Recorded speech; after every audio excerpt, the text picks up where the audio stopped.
This morning we're at McKinley High School in Buffalo, New York, speaking to 200 plus students, 10th and 11th graders, just talking to them about what it takes to get into college, what it takes to stay in college, and then what the final product should be, how they can come out and have successful careers and jobs.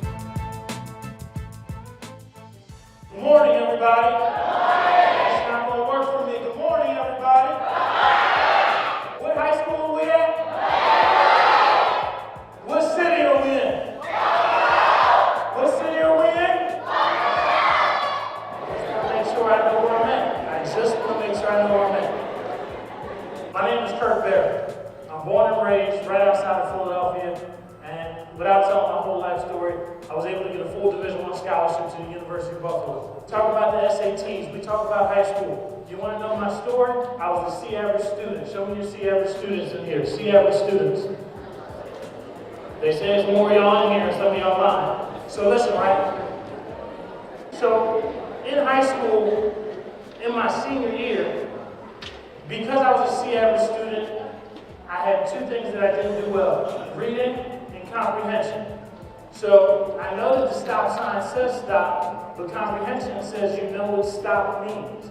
And so also synonyms and antonyms and all these things you got to do on the SAT, I was horrible at. The SAT score, does anybody know what the highest score you can get between math and reading? Teachers, anybody? Teachers want to help out? What's the highest score you can get? 1,600, right? You get 800, you get 800 on the math, you get 800 on the reading, you get a 1,600. First time I took the SATs, I got a 620. That was math and reading combined. That means you're pretty much dumb. Yeah, you can laugh, because everybody else was laughing at me.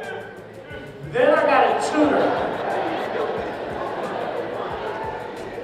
So then I got a tutor, and I was able to get a 930.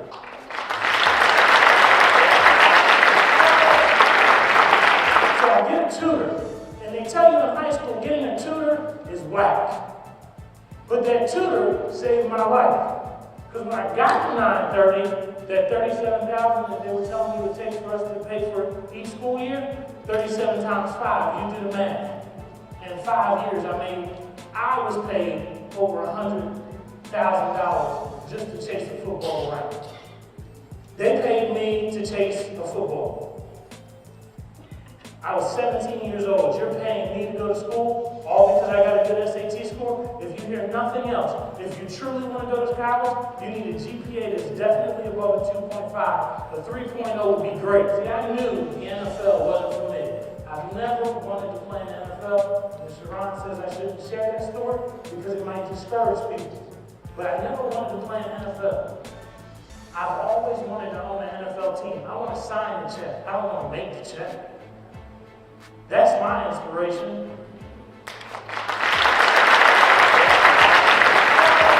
So when I went into college, yeah, I played football, but it was a tool to pay for school.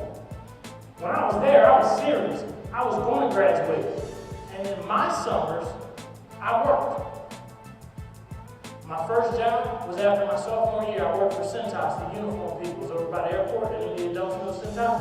I was making $12 an hour, and I was still making the same $35,000 a year she was making to go to school. $12 an hour wasn't a lot, but guess what? It was additional money. So the first time they asked, how did you save?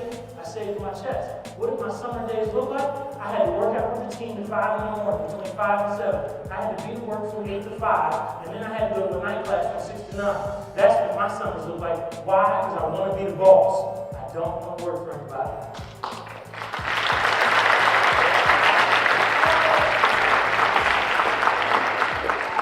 So in your life, you got to have 3 things that make you strong. So what does that look like in high school? How do you be a triple threat in high school? This is what you do. You got to have grades. If you don't play a sport, you got to be on honor society. You got to be a part of some club. You got to be class president. You got to have grades and activity, and then you got to have something outside of school. Because colleges, as Ms. Crump was up here talking about, forget the athlete side. Colleges are looking for someone who's going to be well-rounded, graduate, get a job, and get back to the university. Make sure you guys, after today, you may still come to class late, but believe me so, whatever you guys choose to do in the person who really wants it. The person who really wants that starting position, the person who really wants to be the boss, will make mega bucks. It won't be you if you keep continuing to show up late.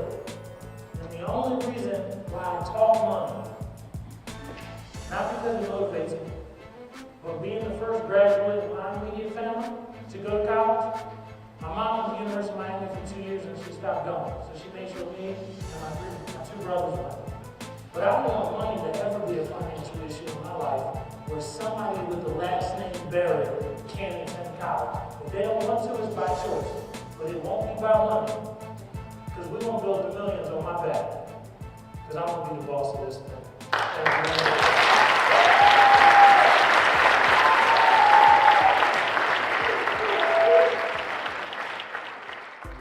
The students today were wonderful. They were paying attention and taking in the KB Power message, speaking power to the youth, motivating them, inspiring them, and challenging them to do better.